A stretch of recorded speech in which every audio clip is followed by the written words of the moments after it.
Hi BookTube, I'm here at the second tome around book tag. I saw this on Alex Black Reads channel first, and the original video comes from Julie at The Hungry Bookworm, and I'll link both of those videos down below. So this is all about secondhand books, and I love secondhand books, so I thought I'd do the tag. First question, do you buy secondhand books? Yes, as a matter of fact, I'd say probably 99% of my books are secondhand. Question 2, what is or was your last purchase? My most recent purchases at the time of filming were these 3 books that I all bought at the thrift store for 50 cents a piece, and they are Breaking Free, How I Escaped Polygamy, the FLDS Cult, and My Father Warren Jeffs by Rachel Jeffs. Kind of explanatory there. FLDS stands for Fundamental Latter-day Saints. I'm really fascinated with cults, and I've had this book on my radar for a while. I'm glad to find it for 50 cents.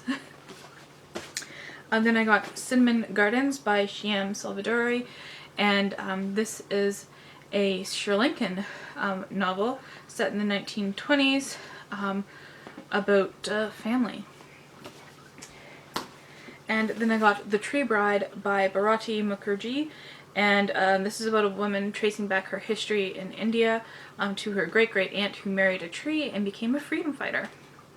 Question 3, what condition do you find acceptable? Toddy, not toddy, etc. For me, it depends on the book. You know, most times I really don't care. So for example,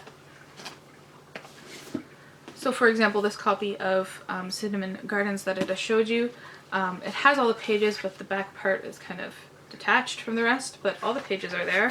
And I'll just fix that with some fancy washi tape and have a readable book again. So, you know, as long as it's readable, I'm fine with it. But of course, if there's a better condition or a better cover, and it's, you know, similarly priced, I'll pick up that one.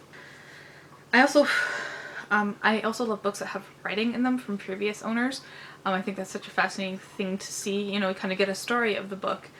Question 4, after you have read said book, do you keep it for a reread or do you redonate it? Again, depends on the book, whether I liked it or not, and whether I want to reread it or not.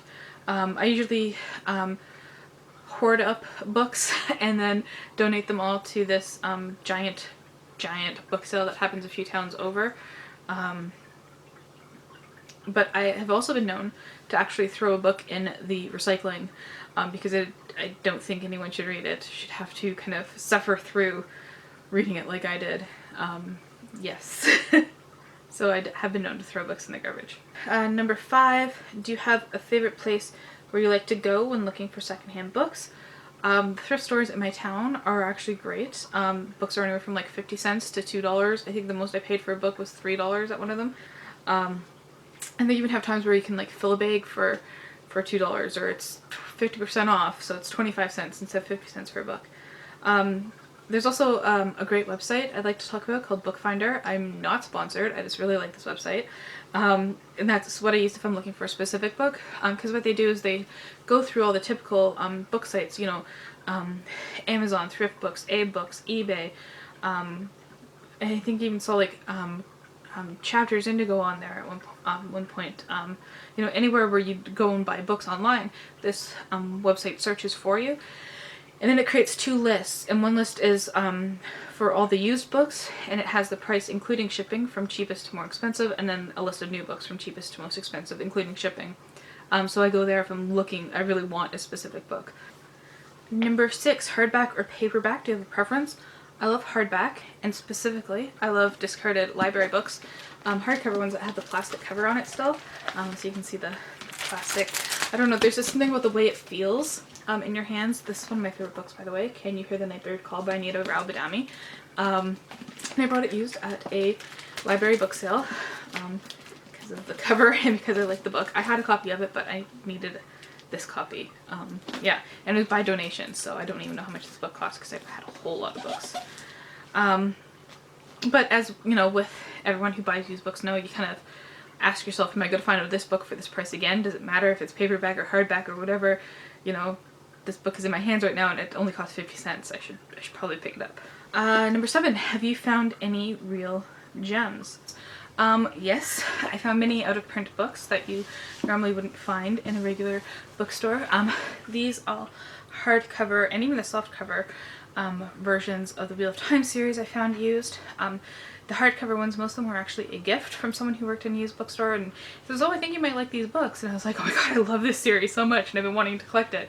They're hard to find with the dust jacket still in good condition though, so I have a few there.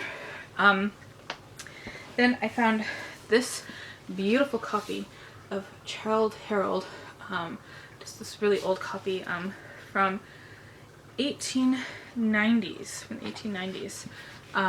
It says 1896 as an inscription to someone, so it was around that time or before. And it's gold plated, and there's illustrations in it, and it was only $1 at a garage sale, and I was like, I need this book. So yeah, and also got this beautiful illustrated copy of the Divine Comedy by Dante, which is also illustrated. Every page has an illustration next to it. I don't know how much I paid for that, but not very much. Is there actually a price in there?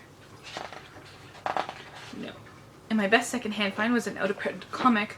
I'd read this comic initially as an e-comic, and I knew after I read it that I needed a physical copy.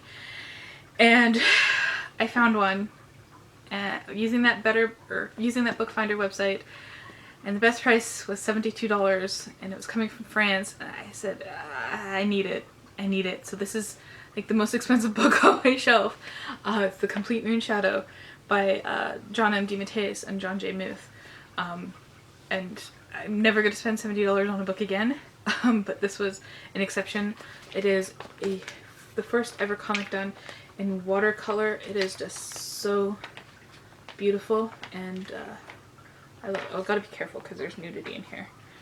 But children shouldn't be watching this video anyways.